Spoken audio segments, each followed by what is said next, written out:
নিবনুৱা যুৱকৰ বাবে বহুত ডাঙৰ কথা মই কেইটামান কথা ক'ব খুজিছোঁ এডিআৰই আৰু বিভিন্ন পৰীক্ষাৰ ৰিজাল্ট আৰু নিযুক্তি পত্ৰ আমি 10 অক্টোবৰত দিবৰ বাবে সিদ্ধান্ত লৈছিলোঁ কিন্তু যোৱা কেইদিনমানৰ ঘটনা প্ৰবাহ আৰু গুৱাহাটী হাইকোৰ্টৰ এটা ৰায়ৰ বাবে আমি অকণমান থমকি ৰ'বলগীয়া হৈছে মই আপোনালোকক আজি কোন পৰীক্ষাৰ কোন দিনাখন আমি ৰিজাল্ট এনাউন্স কৰিম সেই বিষয়ে মই আপোনালোকক স্পষ্টকৈ ক'ম যাতে আপোনালোকৰ মনত কোনো সন্দেহ নাথাকে পোনপ্ৰথমে মই আপোনালোকক জনাব খুজিছোঁ যে আমাৰ এডিআৰই পৰীক্ষাৰ যি গ্ৰেড 3 আছিলে অৰ্থাৎ তৃতীয় বৰ্গৰ যি চাকৰি আছিলে সেই চাকৰিৰ ফলাফল আমি 10 অক্টোবৰ তাৰিখে প্ৰকাশ কৰিম এডিআৰইৰ চতুৰ্থ শ্ৰেণীৰ যি পৰীক্ষা আছিলে প্ৰায় 5000 পদ আছিলে এই পৰীক্ষাৰ ফলাফল আমি 15 অক্টোবৰ তাৰিখে ঘোষণা কৰিম স্বাস্থ্য বিভাগৰ বিভিন্ন পৰীক্ষাৰ ফলাফল নন টেকনিক্যাল টেকনিক্যাল স্বাস্থ্য বিভাগৰ আটাইবোৰ পৰীক্ষাৰ ফলাফল আমি 12 অক্টোবৰ তাৰিখৰ আগতে ঘোষণা কৰিম এলিমেণ্টাৰী প্ৰাথমিক বিদ্যালয়ৰ শিক্ষকৰ নিযুক্তিৰ বাবে আমি যি পৰীক্ষা বা আমি যিটো নিযুক্তিৰ প্ৰক্ৰিয়া আৰম্ভ কৰিছোঁ সেই পৰীক্ষাৰ ফলাফল আমি 15ৰ পৰা 20 অক্টোবৰৰ ভিতৰত প্ৰকাশ কৰিম তাৰ কাৰণ প্ৰাথমিক বিদ্যালয়ৰ শিক্ষক শিক্ষয়িত্ৰীৰ পৰীক্ষাৰ ফলাফল ঘোষণা কৰাৰ আগতে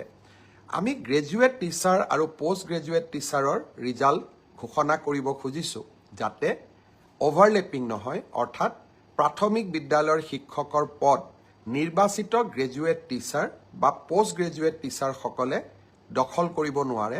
আৰু আমাৰ যুৱক যুৱতীসকল যাতে বঞ্চিত নহয় গ্ৰেজুৱেট টিচাৰ আৰু পোষ্ট গ্ৰেজুৱেট টিচাৰৰ পৰীক্ষাৰ ফলাফল আমি 15 অক্টোবৰ তাৰিখে ঘোষণা কৰিম অৰ্থাৎ এই গোটেই পৰীক্ষাৰ ফলাফলসমূহ আমি 20 অক্টোবৰ তাৰিখৰ আগতে আমি ঘোষণা কৰিবলৈ সক্ষম হ'ম আপোনালোকে এতিয়া সুধিব যে পুলিচৰ পৰীক্ষাৰ ফলাফল আমি কেতিয়া দিম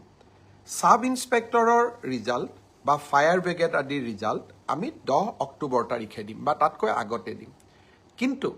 এবি আৰু ইউবি কনিষ্টবলৰ ৰিজাল্ট দিয়াৰ ক্ষেত্ৰত গুৱাহাটী উচ্চ ন্যায়ালয়ে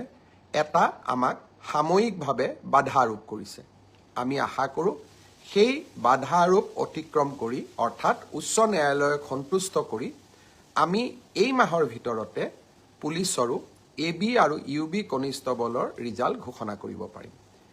এই গোটেই ৰিজাল্টৰ ফলাফলৰ লিষ্টখন দেখিলে আপোনালোকে ইতিমধ্যে গম পাইছে যে আমি 20 অক্টোবৰলৈকে যাবলগীয়া হৈছে কিন্তু মই প্ৰতিশ্ৰুতি দিছিলোঁ যে অক্টোবৰ মাহৰ ভিতৰতে 10 অক্টোবৰত আপোনালোকক নিযুক্তি পত্ৰ দিম 10 অক্টোবৰত মই নোৱাৰিলেও অন্তত 25-26 অক্টোবৰৰ ভিতৰত আপোনালোকৰ হাতত মই নিযুক্তি পত্ৰ তুলি দিম কাৰণ পৰীক্ষাৰ ফলাফল ঘোষণা কৰাৰ পিছতো আমি বিভাগলৈকে কাক কোন বিভাগত দিম ৰেণ্ডমাইজেশ্যন কৰিব লাগে আৰু তাৰ পিছত বিভাগসমূহেও আপোনালোকৰ পোষ্টিং অৰ্ডাৰ উলিয়াব লাগে সেই কাৰণে অক্টোবৰ মাহৰ ভিতৰতে আপোনালোকৰ নিযুক্তি হ'ব কিন্তু কেইটামান দিন আপোনালোকে অপেক্ষা কৰিব লাগিব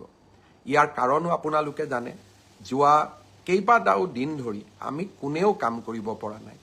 জুবিনৰ মৃত্যু বা জুবিনৰ দুৰ্ঘটনাৰ পিছত বা বহুতে কোৱাৰ দৰে হত্যাৰ পিছত যি ধৰণে আমি নকওঁ কিয় আমাৰ মনবোৰ বিষাদেৰে ভৰি পৰি আছিল কাম কৰিব পৰা কোনেও নাছিল কিন্তু আমি যিহেতু আগুৱাই যাবই লাগিব সেইবাবে মই আজি আপোনালোকক নিশ্চিতভাৱে কোন পৰীক্ষাৰ কেতিয়া ফলাফল ঘোষণা কৰিব তাক মই জনালোঁ আৰু আপোনালোকে যাতে নৱেম্বৰ মাহতে চাকৰিত যোগদান কৰিব পাৰে তাৰো আমি নিশ্চিতভাৱে ব্যৱস্থা ল'ম